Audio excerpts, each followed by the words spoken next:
إخواني الكرام، السلام عليكم ورحمة الله تعالى وبركاته. مرحبا بكم في حلقة جديدة على قناة الطيور. كيف أعرف أن طيوري مصابة بالفاش؟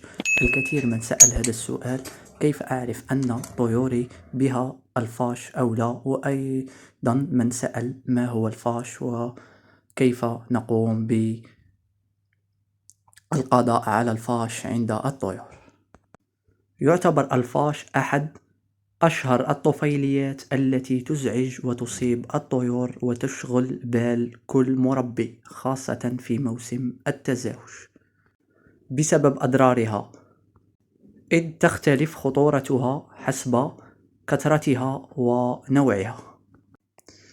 إذ يعتبر الفاش الأحمر أحد أخطر أنواع الطفيليات على الطيور، فهو ينتشر بسرعة وتصعب ملاحظته إلا بعد تكاثره. فهو يستهدف مباشرة العش بسبب الدفء المتوفر في العش، وأيضا بسبب قرب الطائر أو الأنثى التي تكون حاضنة على البيض، فهو يتغذى على الطيور، يتغذى على دم الطائر. فعادة أو في أكثر الأحيان يسبب هجر الأنثى للعش. بسبب تكاثره في العش تقوم الأنثى بهجر العش.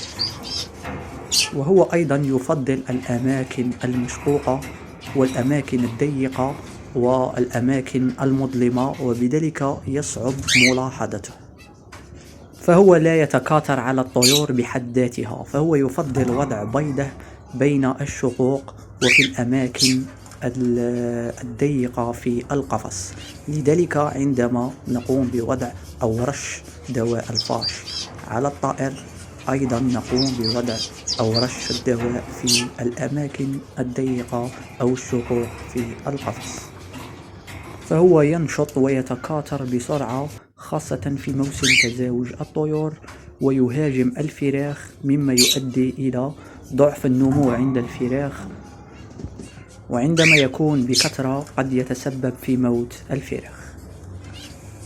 كيف يمكنك تحديد إذا كانت طيورك بها فاش أو لا؟ يجب تفقد الأعشاش والأماكن الضيقة والشقوق في القفص، وأيضا المجاتم التي تقف فوقها الطيور، فتلاحظ نقاط حمراء، وهذا دليل على أن الفاش موجود عندك في القفص. وتلاحظ أن الطائر يحك ريشه بكثرة وعدة مرات في اليوم، هذا دليل على أن الفاش يوجد في القفص. وبعض المرات يمتد الفاش ويصل حتى إلى معالف الأكل، فتجده في معالف الخاصة بأكل الطائر. والطريقة الأكثر فعالية، تضع مجتم قصبي في القفص لمدة يوم كامل، وفي اليوم التالي تقوم بتنظيف هذا المجتم فوق ورقة بيضاء، فتجد بعض الحشرات الصغيرة تتمشى باللون الأحمر، هذا دليل على أن طيورك أو القفص به فاش.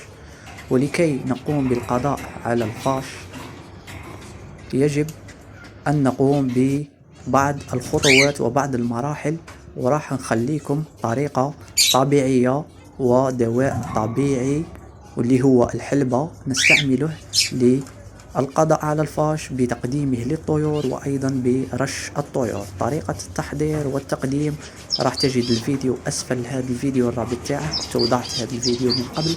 طريقة طبيعية تقضي على الفاش، نستعملها في موسم التزاوج في الأعشاش وأيضا في الأقفاص.